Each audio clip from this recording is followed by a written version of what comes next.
Sir, ಇದೀಗ ಒಂದು ಕಡೆ ಮಹೇಶ್ ಶೆಟ್ಟಿ ತಿಮ್ರೋಡಿ ಅವರನ್ನ ಗಡೀಪಾರು ಮಾಡಿದ್ದಾರೆ, ಅದು ಒಂದು ಕಡೆ. ಆದರೆ ಮತ್ತೆ ನಿನ್ನೆ ಚಿನ್ನಯ್ಯ ಅವ್ರದ್ದು ಮತ್ತು ಮಹೇಶ್ ಶೆಟ್ಟಿ ತಿಮ್ರೋಡಿ ಅವರು ಮಾತನಾಡ್ಕೊಂಡಿದ್ದಾರೆ ಅನ್ನುವಂಥದ್ದು ಒಂದು ವಿಡಿಯೋ ತುಣುಕು ರಿಲೀಸ್ ಆಗಿದೆ. ಅದು 15ನೇ ವಿಡಿಯೋ. ಅದರಲ್ಲಿ ಒಂದು ಆ್ಯಸಿಡ್ ಕತೆ ಇದೆ ಅನ್ನುವಂಥದ್ದನ್ನು ಕೂಡ ನಾವು ಕೇಳ್ಪಟ್ಟಿದ್ದೀವಿ. ಏನಿದು ಆ್ಯಸಿಡ್ ಕತೆ? ಒಂದು ಅಲ್ಲಿ ನಡೆದ ಬೇರೆ ಬೇರೆ ರೀತಿಯ ಕ್ರಿಮಿನಲ್ ಆ್ಯಕ್ಟಿವಿಟೀಸ್ ಏನಿದೆ, ಆ ಕ್ರಿಮಿನಲ್ ಆ್ಯಕ್ಟಿವಿಟೀಸ್ ಕುರಿತು ಅವನು ಚಿನ್ನಯ್ಯ ಮಾತಾಡ್ತಾ ಹೋಗ್ತಾನೆ ಅವನು ಮೊದಲಿಂದ. ಈವನ್ 164 ಪ್ರಕಾರ ಅವನೇ ದೂರು ಕೊಡ್ತಾನೆ. ಅದು ಕೂಡ ಅಲ್ಲಿ ನಡೆದಿದೆ ಎನ್ನಲಾದ ಅಕ್ರಮಗಳು. ಏನು ಅಲ್ಲಿ ನಡೆದಿರೋದು? ಒಂದು, ಆತ ಸ್ಯಾನಿಟರಿ ವರ್ಕರ್ ಆದವನು ಅವರ ಹಲವಾರು ಅನಾಮಧೇಯ ಹೆಣಗಳನ್ನು ತಾನು ಅದನ್ನು ದಫನ್ ಮಾಡಿದ್ದೀನಿ, ಹುಗಿದಿದ್ದೀನಿ, ಇನ್ನೊಂದು ಮಾಡಿದ್ದೀನಿ ಅನ್ನೋದು ಮೊದಲನೇದು, ಫಸ್ಟ್ ಥಿಂಗ್. ಸೆಕೆಂಡ್ ಥಿಂಗ್, ಅವನು ಅಲ್ಲಿ ಏನು ನೋಡಿದ್ದಾನೆ ಅನ್ನೋದು. ಅಲ್ಲಿ ದಟ್ ಒಬ್ಬ ಯುವತಿಯ ಮೇಲೆ ಆ್ಯಸಿಡ್ ಹಾಕಿರುವುದನ್ನು ನೋಡಿದ್ದೇನೆ ನಾನು. ಸೊ ಇನ್ನೊಂದು ಕ್ರಿಮಿನಲ್ ಆ್ಯಕ್ಟಿವಿಟೀಸ್ ಅಂದರೆ ಇದಷ್ಟು ಕೂಡ ಅಲ್ಲಿ ನಡೆದಿದ್ದ ಕ್ರಿಮಿನಲ್ ಆ್ಯಕ್ಟಿವಿಟೀಸಿಗೆ ಸಂಬಂಧಪಟ್ಟಿದ್ದೇ ಹೊರತು ಮಂಜುನಾಥ್ ದೇವರಿಗಾಗಲಿ ಅಣ್ಣಪ್ಪ ದೇವರಿಗಾಗಲಿ ಸಂಬಂಧಪಟ್ಟಿದ್ದಲ್ಲ. ಹಾಗಿದ್ರೆ ಈ ಕ್ರಿಮಿನಲ್ ಆ್ಯಕ್ಟಿವಿಟೀಸಿಗೆ ಹೊಣೆಗಾರರು ಯಾರು? ಇದು ಮುಂದಿರುವ ಪ್ರಶ್ನೆ. ಅದರ ಜೊತೆಗೆ ಈ ಎಲ್ಲ ಪ್ರಕರಣದಲ್ಲಿ ಆಯಿತು ಏನು ಅಂದರೆ ನಿಮ್ಮ ಸಕ್ಸಸ್ ರೇಟ್ ಎಷ್ಟು ಪೊಲೀಸರದು ಲೆಕ್ಕ ಹಾಕೋಣ. ಯೂಸುವಲಿ ಒಂದು ಕ್ರಿಮಿನಲ್ ಆ್ಯಕ್ಟಿವಿಟೀಸ್ ನಡೆದು ಎಲ್ಲ ಪ್ರಕರಣಗಳಲ್ಲೂ ಕೂಡ ತಪ್ಪಿತರು ಸಿಕ್ಕಾಕಲ್ಲ, ಪೊಲೀಸರು ಎನ್ಕ್ವೈರಿ ಮಾಡ್ತಿರ್ತಾರೆ. ಆದರೆ ಯೂಸುವಲಿ ಸಕ್ಸಸ್ ರೇಟ್ ಏನಿದೆ ಅದು ಮೋರ್ ದೆನ್ 50% ಇರುತ್ತೆ. ನೀವು ಯಾವುದೇ ಒಂದು ಪ್ರದೇಶಕ್ಕೆ ಹೋದರೆ ಅಲ್ಲಿ ಕ್ರಿಮಿನಲ್ ಆ್ಯಕ್ಟಿವಿಟೀಸ್ ಏನಿದೆ ಅದಕ್ಕೆ ಸಂಬಂಧಪಟ್ಟ ಹಾಗೆ ಇನ್ವೆಸ್ಟಿಗೇಷನ್ನಲ್ಲಿ ಸೊ 50-60%, 70% ಆರು ಸಕ್ಸಸ್ ಆಗಿರುತ್ತೆ ಎನ್ಕ್ವೈರಿಯಲ್ಲಿ. ಯಾರು ಮಾಡಿದ್ದಾರೆ ಸಿಕ್ಕಾಕತ್ತಾರೆ.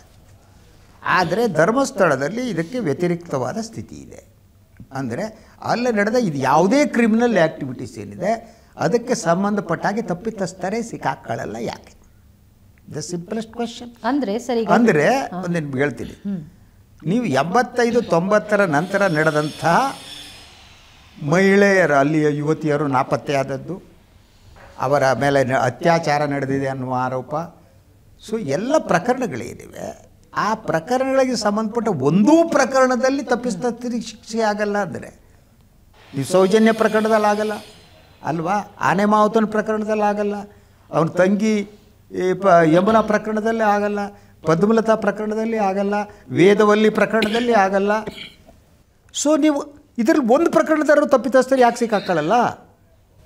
ಸೌಜನ್ಯ ಪ್ರಕರಣದಲ್ಲಿ ಒಬ್ಬ ಯಾರನ್ನೂ ತಂದುಬಿಟ್ಟು ಆ ಸಂತೋಷ್ ರಾವ್ ಅಂತ ಹೇಳ್ಬಿಟ್ಟು ಅವನೇ ಅಂತೇಳಿದು ನಂತರ ಕೋರ್ಟ್ ಹೇಳ್ತನೋ ಯಾವ ಕಾರಣಕ್ಕೂ ಈತ ಆ ಕೃತ್ಯ ಎಸಗಿದ್ದಾನೆ ಅನ್ನೋದಕ್ಕೆ ಯಾವುದೇ ಸಾಕ್ಷ್ಯಾಧಾರಗಳಿಲ್ಲ ಅಂತ ರಿಲೀಸ್ ಮಾಡುತ್ತೆ ಕೋರ್ಟು. ಅಂದರೆ ಧರ್ಮಸ್ಥಳದಲ್ಲಿ ನಡೆದ ಯಾವುದೇ ಒಂದು ಪ್ರಕರಣದಲ್ಲಿ ತಪ್ಪಿತಸ್ಥರು ಸಿಗಲ್ಲ. ಅಂದರೆ ಇದು ಪವಾಡನ ಏನಿದು? ಯಾಕೆ ಸಿಗಲ್ಲ? ಒಬ್ಬರು ಯಾಕೆ ಸಿಗಲ್ಲ ಒಂದರಲ್ಲೂ? ಮತ್ತು ಅದ್ರ ಜೊತೆಗೆ ಸೌಜನ್ಯ ಪ್ರಕರಣದಲ್ಲಿ CBI ಭಾಳ ಸ್ಪಷ್ಟವಾಗಿ ಇನ್ವೆಸ್ಟಿಗೇಷನ್ನ ಲೂಪ್ ಹೋಲ್ಸ್ಗಳನ್ನು ಪಟ್ಟಿ ಮಾಡಿದೆ ಅದು ಏನೇನಾಗಿದೆ ಅಂತ. ಇಬ್ಬರು ಡಾಕ್ಟರ್ಸ್ಗಳು ಪೋಸ್ಟ್ ಮಾರ್ಟಮೇ ಸರಿ ಮಾಡಿಲ್ಲ. ಕಾನೂನು ಪ್ರಕಾರ ನಾವು ಬೋರ್ಡ್ಗೆ ಒಳಗಾಕೋದು ಬೇಡ ಡಾಕ್ಟ್ರನ್ನ. ಯಾಕಾಗಲ್ಲ ಅದು? ಅಂದರೆ ಇವೆಲ್ಲದರ ಹಿಂದೆ ಇನ್ಯಾರ್ದು ಬಲವಾದ ಕೈ ಇರಬೇಕಲ್ವಾ? ಸಾಮಾನ್ಯ ಜನರಿಗೆ ಆಗುತ್ತಾ ಇದು ಪ್ರಶ್ನೆ. ಇದು ಯಾಕೆ ಹೀಗಾಗ್ತಾ ಇದೆ ಈ ಪ್ರಶ್ನೆಯನ್ನು ಸೊ ಇವತ್ತು ಬೆಂಗಳೂರಿನಲ್ಲಿ ನಡೀತಾ ಇದೆ ಸಮಾವೇಶ. ಅದರ ಮುಂದೆ ನಾಡಿನ ಬಹಳ ಪ್ರಮುಖರೆಲ್ಲ ಅದರಲ್ಲಿ ಪಾಲ್ಗೊಳ್ತಿದ್ದಾರೆ. ಸೊ ನಡೀತಾ ಇದೆ ಈಗ. ಸೊ ಅದು ನ್ಯಾಯಕ್ಕಾಗಿ ನಡೆಯುತ್ತಿರುವ ಹೋರಾಟ. ಅದರ ವೈಚಾರಿಕರಿದ್ದಾರೆ, ಎಡಪಂಥೀಯರಿದ್ದಾರೆ, ಸೌಜನ್ಯ ಹೋರಾಟಗಾರರಿದ್ದಾರೆ, ಸತ್ಯ ಬರಲಿ ಅನ್ನುವವರಿದ್ದಾರೆ. ಸೊ ಇವರು ಎಲ್ಲರೂ ಕೂಡ ಅವರೊಂದು ಬೇಡಿಕೆಯ ಪಟ್ಟಿಯನ್ನಿಟ್ಟಿದ್ದಾರೆ ಸರ್ಕಾರದ ಮುಂದೆ. ಒಂದು SIT ತನಿಖೆ ನಿಷ್ಪಕ್ಷಪಾತವಾಗಿ ನಡೀಬೇಕು. ಯಾವುದೇ ತನಿಖೆ ಆದರೂ ನಿಷ್ಪಕ್ಷಪಾತ ನಡೀಬೇಕು. ಆದರೆ ಈಗ SIT ತನಿಖೆ ನಿಷ್ಪಕ್ಷಪಾತವಾಗಿ ನಡೆಯುತ್ತೆ ಅನ್ನುವ ನಂಬಿಕೆ ಈ ಕ್ಷಣದಲ್ಲಿ ಉಳ್ಕೊಂಡಿಲ್ಲ ಬಿಕಾಸ್ ಆಫ್ ಪೊಲಿಟಿಕಲ್ ಪ್ರೆಷರ್. ಅದರ ಜೊತೆಗೆ ಧರ್ಮಸ್ಥಳದಲ್ಲಿ ಏನು ಹೆಗ್ಡೆ ಕುಟುಂಬದ ಮೇಲೆ ಇರುವ ಬೇರೆ ಬೇರೆ ರೀತಿಯ ಆರೋಪಗಳೇನಿವೆ ಆ ಆರೋಪಗಳ ಬಗ್ಗೆ ತನಿಖೆ ನಡೆಸಬೇಕು. ಯಾವ್ಯಾವ ಆರೋಪಗಳಿವೆ? ಒಂದು ಭೂ ಹಗರಣದ ಆರೋಪಗಳಿವೆ, ದಲಿತರ ಭೂಮಿಯನ್ನು ದಾನದ ರೂಪದಲ್ಲೋ ಇನ್ನೊಂದು ರೂಪದಲ್ಲಿ ತೆಗೆದುಕೊಂಡಂತ ಹಕ್ಕುಪತ್ರಗಳನ್ನು ಕೊಡ್ತಿಲ್ಲ ಅನ್ನುವಂಥದ್ದು ಇದೆ. ಹಕ್ಕುಪತ್ರಗಳನ್ನು ಕೊಡ್ತಾ ಇಲ್ಲ. ಹಕ್ಕುಪತ್ರ ಲ್ಯಾಂಡನ್ನೇ ಕಬಳಿಸಿ, ಲ್ಯಾಂಡ್ ಕಬಳಿಕೆ ಇದೆ. ಅದರ ಜೊತೆಗೆ ವೀರೇಂದ್ರ ಹೆಗಡೆಯವರ ಸಹೋದರ ಹರ್ಷೇಂದ್ರ ಹೆಗಡೆಯವರು ತಾನು ಭೂರಹಿತ, ನನಗೆ ಭೂಮಿ ಇಲ್ಲ ಅಂತೇಳಿ ಸರ್ಕಾರಿ ಭೂಮಿಯನ್ನು ತೆಗೆದುಕೊಂಡಿದ್ದಾರೆ ಅನ್ನೋ ಆರೋಪ ಇದೆ. ಒಂದು ಸಾಮ್ರಾಜ್ಯದಲ್ಲಿರೋ ನಾನು ಭೂರಹಿತ, ನಾ ಬಡವ ಅಂತಂದರೆ ಸಾಮಾನ್ಯ ಜನ ಎಲ್ಲಿ ಹೋಗ್ಬೇಕು? ಅವರೇ ಬಡವರಾದರೆ ಆ ಆರೋಪಗಳ ಬಗ್ಗೆ ತನಿಖೆ ಆಗಬೇಕಾಗಿದೆ. ಮತ್ತು ಅವರ ಇನ್ಸ್ಟಿಟ್ಯೂಷನ್ಗಳಲ್ಲಿ ಮೀಸಲಾತಿ ಯಾವುದೇ ನಿಯಮಗಳನ್ನು ಪಾಲನೆ ಮಾಡ್ತಿಲ್ಲ ಅನ್ನೋ ಆರೋಪ ಇದೆ. ಅದ್ರ ಬಗ್ಗೆ ಎನ್ಕ್ವೈರಿ ಆಗಬೇಕಾಗಿದೆ. ಸಿ, ನೀವು ದೇವಮಾನವರಾಗಿ ಐ ಹ್ಯಾವ್ ನೋ ಅಬ್ಜೆಕ್ಷನ್. ನೀವು ದೇವಮಾನರಾಗಲಿ, ದೇವರೇ ನಿಮ್ಮನ್ನು ಕಳಿಸಿರ್ಬೋದು. ಬಟ್ ಭೂಮಿಗೆ ಬಂದ ಮೇಲೆ ಇಲ್ಲೊಂದು ಕಾನೂನಿದೆ, ಇಲ್ಲೊಂದು ಸಂವಿಧಾನ ಇದೆ. ನಾವು ಸಂವಿಧಾನದ ಅಡಿಯಲ್ಲಿ ಕಾನೂನುಬದ್ಧವಾಗಿರಬೇಕು. ನೀವು ದೇವರ ಪ್ರತಿನಿಧಿಯಾಗಿ ದೇವರೇ ಆಗಿರಿ, ನೀವು ವಿಷ್ಣುವಿನ ಅವತಾರ ಆಗಿರಿ, ಶಿವನ ಅವತಾರ ಆಗಿರಿ, ಯಾರ್ದೋ ಅವತಾರ ಆಗಿರಿ, ಐ ಆಮ್ ಲೀಸ್ಟ್ ಬಾದರ್ಡ್, ನಮ್ಗೆ ಸಂಬಂಧ ಇಲ್ಲ. ಅದು ಸಂತೋಷ ನೀವು ಆದರೆ ಈ ನೆಲದ ಕಾನೂನಿಗೆ ನೀವು ಎಷ್ಟರ ಮಟ್ಟಿಗೆ ಗೌರವ ಕೊಡ್ತೀರಿ ಅನ್ನೋದು ಒಂದು ಮುಖ್ಯವಾದ್ದು. ಅದರ ಜೊತೆಗೆ ಅಷ್ಟು ಮಹಿಳೆಯರು ಆ ರೀತಿ ಈಗ ಈ ನಮ್ಮ ಮನೇಲಿ ಬಂದು ಏನೋ ಒಂದು ಘಟನೆ ನಡೆದರೆ ನಾವು ದುಃಖ ಪಡ್ತೀವಿ, ನಮ್ಮ ಮನೇಲಿ ಹೀಗಾಯ್ತಲ್ಲ ಅಂತ. ಧರ್ಮಸ್ಥಳ ಅನ್ನೋದು ಒಂದು ರೀತಿಯಲ್ಲಿ ಅವ್ರ ಕುಟುಂಬದ ಮನೆ ಇದ್ದ ಹಾಗೆ.